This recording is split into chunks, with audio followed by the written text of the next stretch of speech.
Hello, hello, hello.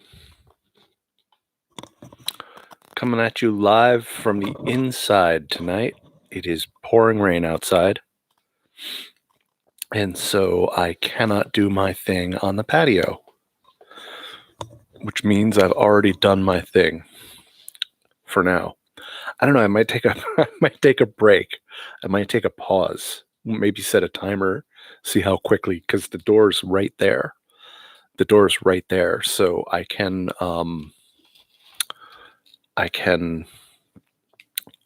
make something happen. How's this lighting? I kind of like dramatic lighting. I don't know if that's a good thing or a bad thing. Most people tend to do flat lighting, but I like dramatic lighting. I don't know why. Anyway, welcome to the Daily Faded. I am Hetz, and I really appreciate you being here with me tonight. Thank you very much for this. Someday there are going to be a lot of people watching this show, but you will have been the originals. And I hope you're having a drink or vaping or something, because I am indeed already stoned. Yes, I just power inhaled at the door for a few minutes. Uh-oh, here comes Ludwig. Okay, Ludwig, go lie down. Hi. Family stuff is happening. The dogs are running around. I don't know why. So, again, thank you for being here, and solidarity and gratitude to all the frontline workers who are out there right now battling in the middle of this horrific crisis. It's over 1.6 million confirmed cases worldwide now, with over 95,000 deaths worldwide. The United States is at 468,566 cases, which is an increase of 4% from yesterday. So at least that 4% number is, that's not as bad a number as we feared we would be looking at. But we're also up to 16,691 deaths, which is up nearly 8%.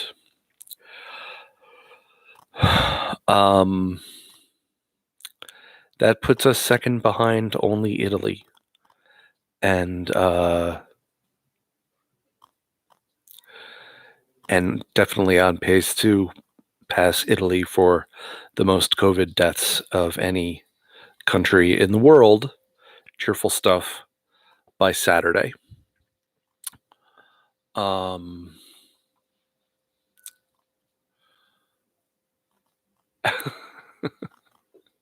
don't know why I'm laughing after that. I just wanted to tell you that I became Facebook friends with a cat today. So,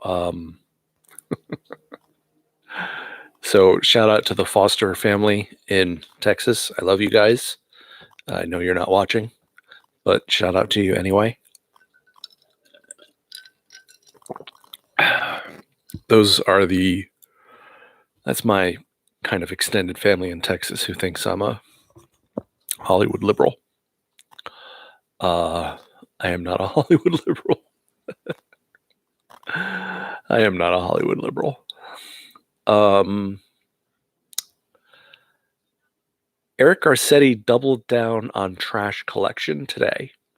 He said that if you, when you hear the trash guys coming, if you go out and if you wait and maintain social distancing, that they will let you fill your trash can twice and dump it twice, because apparently people are generating more trash because they're at home all the time.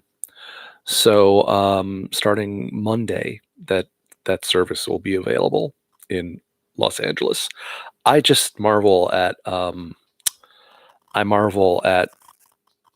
thinking of that.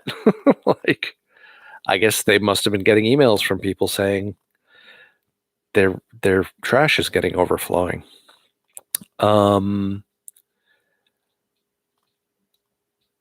So California is up to 19,971 confirmed cases. That's up 0.16% in confirmed cases, and 559 deaths, which is up 0.35%. Those are very good numbers, all things being equal. And man, are we lucky to live in California. And I don't know why I have these in, except that I was listening to a Jordan Chariton rant while I was smoking before I got started. Yes, I freely admit that I watch a lot of YouTubers.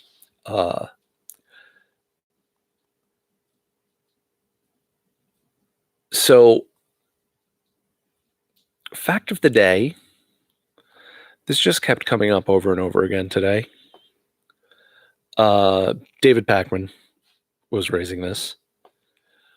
We are ranked number 43 in the world in per capita testing for coronavirus. And I tweeted that, like, just think of it. We are ranked 43rd. We're 43rd best at testing per capita in the world. And I just want a reporter to say, Mr. Trump, President Trump, why is the United States ranked 43rd in the world per capita in per capita testing? I would just like to see one of them ask him that question. Oh my God, his head would explode. I'm not reporting Trump press conference today because there wasn't anything to report. The only thing worth reporting was that somebody is reporting, maybe it was the New York Times. Yeah, I think it was the New York Times reporting this evening that top Republicans had been urging Trump to limit the amount of time he spends in the press briefing and to let the doctors take the front and center. But Trump's so so full of himself, wants the spotlight so badly, he's such a narcissist that he insists on being there in these briefings. And so all of his allies are telling him that they're not good for him, that they're bad. But he insists on going out. But now he goes out, he takes some questions, and then he leaves. And he goes out and he's like, we're almost through this. We're getting through this. We got great numbers. What a good job we're doing in California. And all right, answer some questions, oil, this, okay, that. And then, okay, I'm out of here. And Pence comes in and Pence goes, today's a very sad day in America. And Pence is like the bearer of bad news. It's weird. It's just weird. Very happy that Boris Johnson got out of the ICU today. I would not wish COVID-19 on anyone, especially given that you never know. Someone might be more susceptible to dying from it than someone else, So I didn't wish COVID-19 on Boris Johnson. And I'm really super, super happy that he didn't die of COVID-19, because now I can mock him for catching COVID-19 because he's such a dumbass and he bragged about continuing to shake hands after the COVID-19 outbreak had begun. And then he went and caught it because he's an idiot. And I just think that's funny as shit. So now that he's not dying from it, now we can mock him. See, you had to go in the ICU, dumbass. So I would expect he's gonna probably pursue an extremely socialist agenda. Oh God. Um, uh,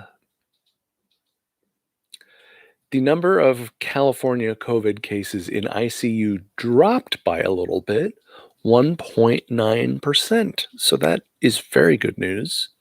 Though hospitalizations for COVID-19 increased 4.1% from yesterday in California. Again, it's a very low number, so that's really good news. 8,742 rooms are either use or available for homeless people now, with more on the way. Again, that's still a small fraction of the homeless population in the state of California. Um, but damn, that's making some progress. Interesting, the White House the White House medical unit administered COVID-19 tests to all of the journalists who were there in the room today. But of course, they're still not wearing masks, which is funny because before the press briefing, the guys who were like setting up the lights and the microphone and stuff like that, they're all wearing masks and they're all practicing social distancing. And then that just goes out the window as soon as Trump and his stooges come in. It's God, these people are so stupid. You watch Andrew Cuomo and they're in a warehouse and he's got a massive long ass table and people are sitting 6 feet apart from one another and the reporters are 6 feet apart. Or what they've started doing is they have one reporter who asks 10 questions from 10 different reporters. Or in California, they just do it all over the phone. And then you see this White House press briefing room. I mean, that thing's the first thing that's got to go. It's the first thing that's got to go.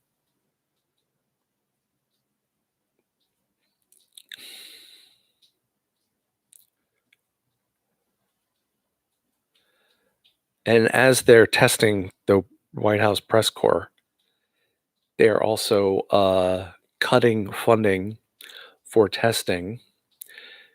The federal government is set to end funding for community-based testing sites on Friday, meaning some of those sites will close. This is according to NPR today. That was kind of a big story today. So they're real motherfuckers. They're real motherfuckers.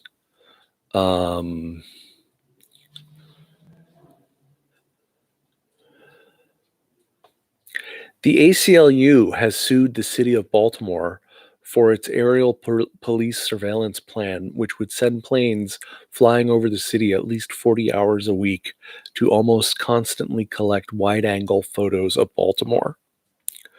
So this is interesting to me because I think that one of the things about empire is that the sins of empire are visited upon the citizens of empire. That is to say, the things you do wrong abroad come back to haunt you. And,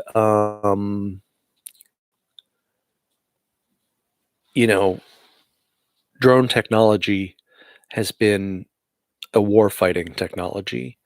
But how long until it's being used for mass surveillance, mass physical surveillance? Now, it just so happens that at this moment, being able to do some mass surveillance and make sure that people are staying home makes a certain amount of sense.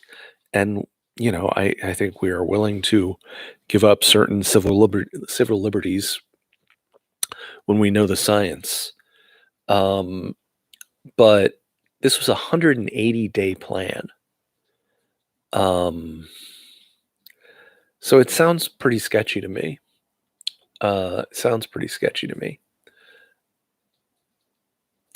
Although, why, I don't know, given that every email and every call and every live stream. It's all being stored and data mined and available to the government whenever they feel like it. But I invite them to watch my live stream. I think they might learn something about policy. Um, God, I wish I could smoke right here. I really do. Because this is actually kind of a comfortable spot. And I didn't like the lighting the other night, but I like the lighting tonight. Oh, I wish I could smoke here. I hope you're smoking or drinking heavily. Bloomberg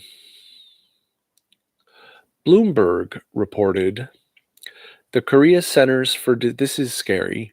The Korea Centers for Disease Control and Prevention, the KCDC, said in a statement announcing a formal investigation that dozens of patients have retested positive for the disease.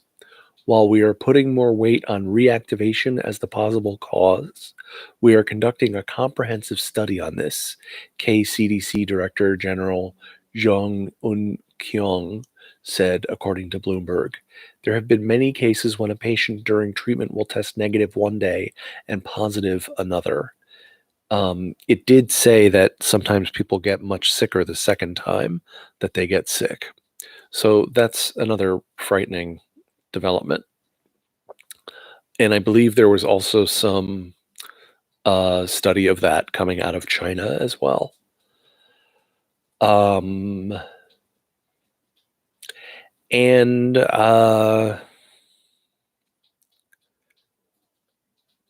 we got another 6.6 million unemployment claims this week. So that's a total of 16.8 million people who have lost their jobs as a result of the coronavirus outbreak. This is a very rickety system, this capitalism. Very rickety. 6.6 million, that was this week. So 16.8 million over the last 3 weeks. 16.8 million. That is 10% of the United States workforce that is out of work now. We never saw anything like this, anything close to this during the Great Recession. So that leads us to I don't even want to do this story because it's going to make me angry. So there was an article in Reuters today about Art Laffer's plan to reopen the economy. Republican economist Art Laffer, an architect of the Reagan-era tax cuts that paved the way for historic budget deficits in the United States, has a plan to rejuvenate today's pandemic-crippled economy. Tax nonprofits, cut the pay of public officials and professors, give businesses and workers who manage to hold on to their jobs a payroll tax holiday till the end of the year.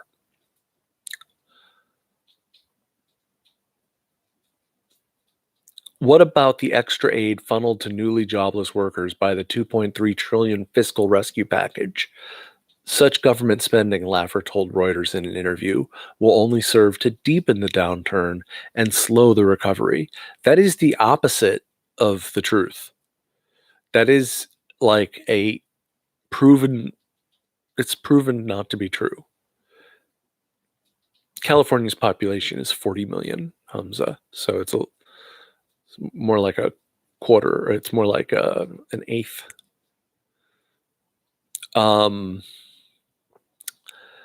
But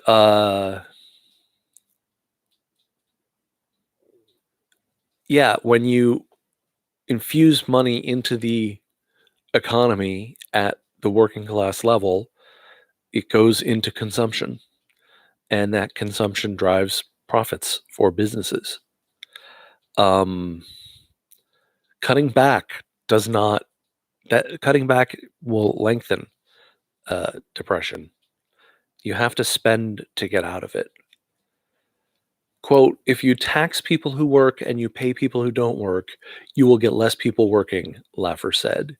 If you make it more unattractive to be unemployed, then there's an incentive to go look for another job faster.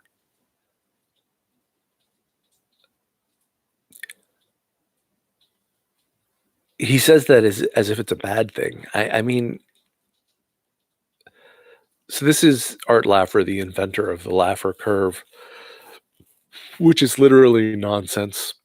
Trump gave him the Presidential Medal of Freedom. He's the last person that anyone should be turning to for economic advice right now. And there's talk that he's going to be the head of the new Economic Recovery Task Force at the White House. So that is terrible news.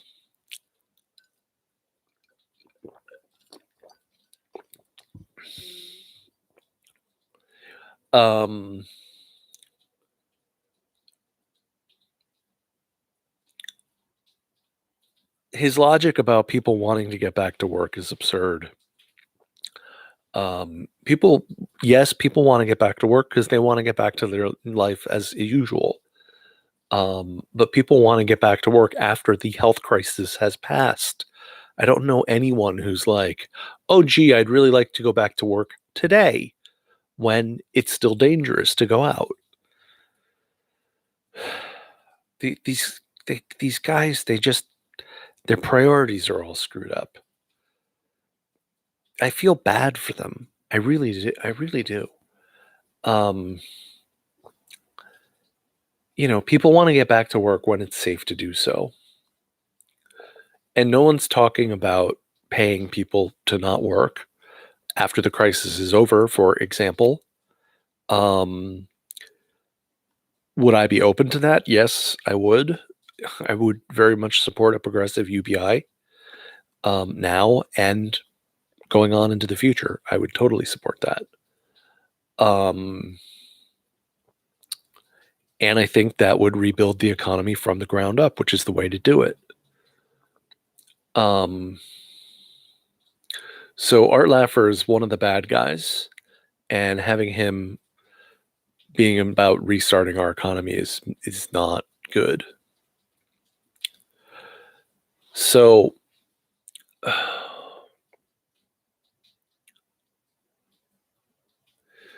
yes, it is. I'm smoking right now. Smoking.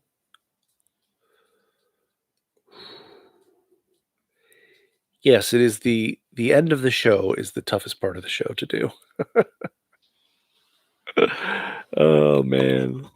Okay, so here's time to shit talk Democrats. So the Hill had an article early today. Was the first one that I saw about the Senate Democrats' $500 billion short-term coronavirus relief plan. So, Senate Democrats on Thursday unveiled the details of a $500 billion coronavirus relief plan that they will offer later in the morning when Senate Majority Leader Mitch McConnell requests unanimous consent to provide an additional $250 billion to the popular Paycheck Protection Program. This happened. They did stop Mitch McConnell, and there was much animosity. Democrats led by Senate Minority Leader Chuck Schumer have proposed $250 billion for the small business loan program, under which employers receive federally backed loans that are 100% forgivable if they maintain their payrolls. But half of the amount, $125 billion, is set aside for small banks and credit unions to help better serve women, minority, and veteran-owned businesses. $45 billion are set aside for small community-based lenders, such as minority depository institutions and micro-lenders with less than $10 billion in consolidated assets. $15 billion are set aside for community banks and credit unions with less than $10 billion in consolidated assets. $50 billion would go into the Small Business Administration's Economic Injury Disaster Loan Program to support up to $300 billion in direct lending, and $15 billion would go to the SBA's Emergency Economic Disaster Grant Program. The Democratic plan calls for $100 billion in new funding for hospitals and other healthcare providers and requires the Trump administration to report to Congress its COVID-19 testing strategy. The third prong of the Democratic plan is an additional $150 billion in fiscal relief to state, local, and tribal governments. $65 billion would be allocated to states based on population, with small states getting a minimum of $500 million. $53 billion would be allocated to local governments based on the Community Development Block Grant formula, and $20 billion would go to states based on their national share of coronavirus infections, a provision that would help Schumer's hard-hit home state of New York. The plan would also set aside $8 billion in funding for Native American tribes and $3 billion for territories. So, that was a lot to get through. I hope you're still awake. I felt like it was important to read all of that out because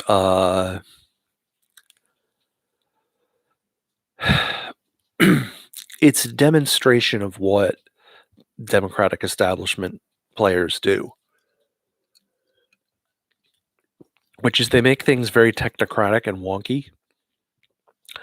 And look, to a degree, that stuff's really important, you know, and there isn't really anything on that list that I disagree with. I don't really have a problem with what they're proposing. It's especially important to get money to small banks, credit unions, community-based lenders, and micro lenders, since the bigger banks are not allowing anyone to take out the SBA loans unless they have a previous relationship with that big bank. Which they're not supposed to do. And more funding for hospitals is good, but the number does not seem like nearly enough. And the increased bailouts for states and local governments is also crucial.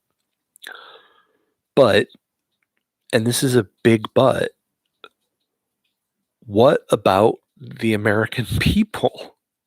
Where are the policies that will directly save the lives of Americans? I mean, nothing about continued or continuing direct relief payments to Americans. Nothing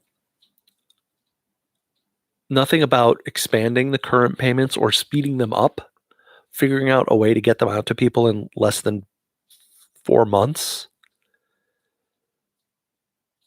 Nothing about rent or mortgage or utility bills being frozen. Nothing about undocumented Americans getting relief. Nothing about prison or detainee populations. Nothing about expanding SNAP, for Christ's sake. The least thing they could do is expand SNAP benefits right now, or Medicaid. Nothing about covering the cost of all coronavirus treatments, just cover it all. And nothing about adding to oversight, additional oversight to the phase 3 bailout money. So all of the things that are really, really important, I'm not saying the things that they're fighting for aren't of value. They are of value. But again, it's that capitalist prioritization of, we got to take care of the businesses. We got to take care of the businesses. You got to take care of the people. You got to take care of the people. People don't know where their next meal is going to come from. So,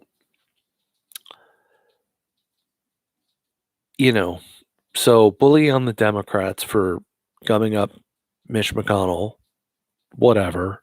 I'm not going to root Team Blue and geek out on the fact that they wouldn't let him get unanimous consent on his quick addition to the small business program. But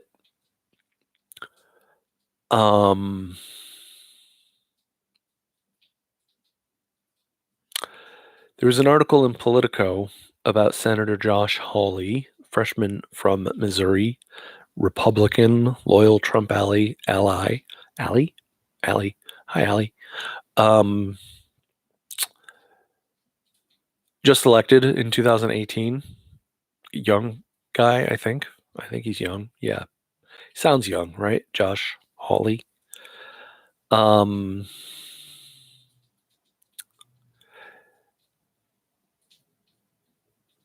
The only consensus building among some Senate Republicans is the need to continue to fund the SBA loans, which are quickly running out of funds.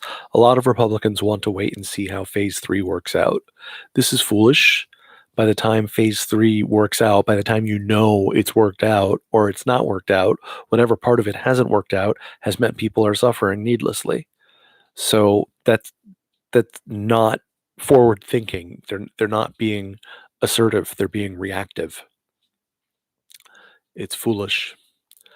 Um, Josh Hawley said, "We seem to be on a roller coaster that is currently plunging down.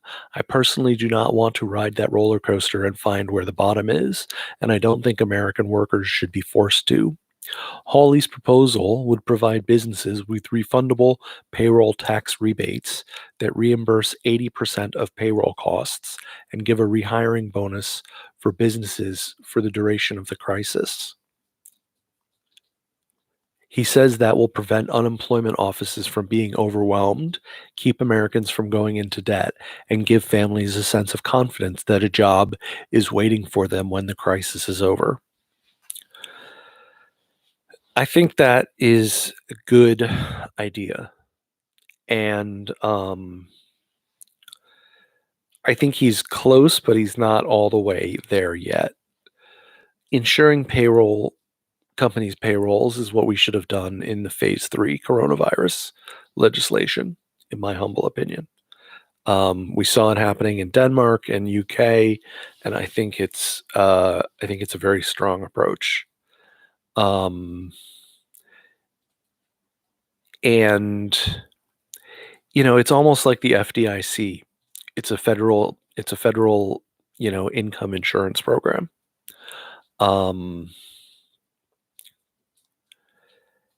And this is more progressive, and this is from a hardline Trump guy, and it's a more progressive proposal than anything that I just read off in that list from the Democrats. Nothing on that list was as progressive as this. This is a simple, universal program that works for everyone.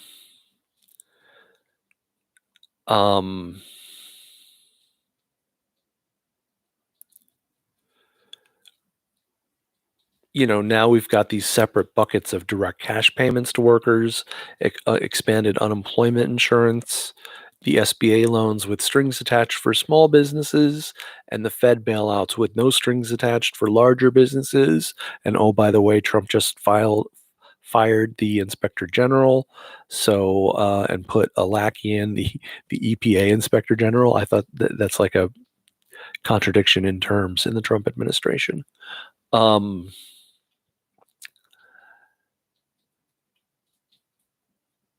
But no, the Democrats are looking at technocratic gap filling. They're putting their fingers in the dike. They're trying to keep the dam together. That's all they can do. They're thinking small ball.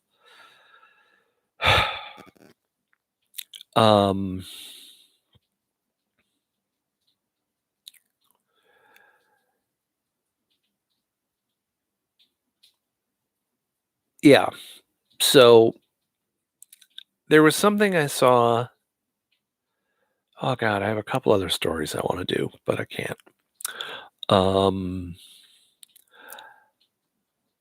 But I want to read you this tweet from Charles M. Blow at the New York Times.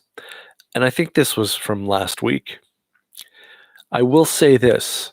The moderate argument against Bernie Sanders that people are not interested in massive structural change, but incremental change, has fallen away. COVID-19 has ensured that we will experience massive structural change, whether we want it or not. I think that is absolutely right. And that is why we have to keep up the fight. So with that, I'm Hetz. Thank you guys so much for watching. I really, really appreciate it. Check out my other videos, and if you think one is good enough that it won't embarrass you, maybe share it on your Facebook page or something like that. But I really appreciate you being here tonight, and I will be back on Monday. Actually, I might do one live stream over the weekend. I'm not sure. But follow me on Twitter. I'll tweet it out if I do it. At @the_Hetz on Twitter. Anyway, all right, y'all. Peace out. Stay home. Stay safe. Stay well.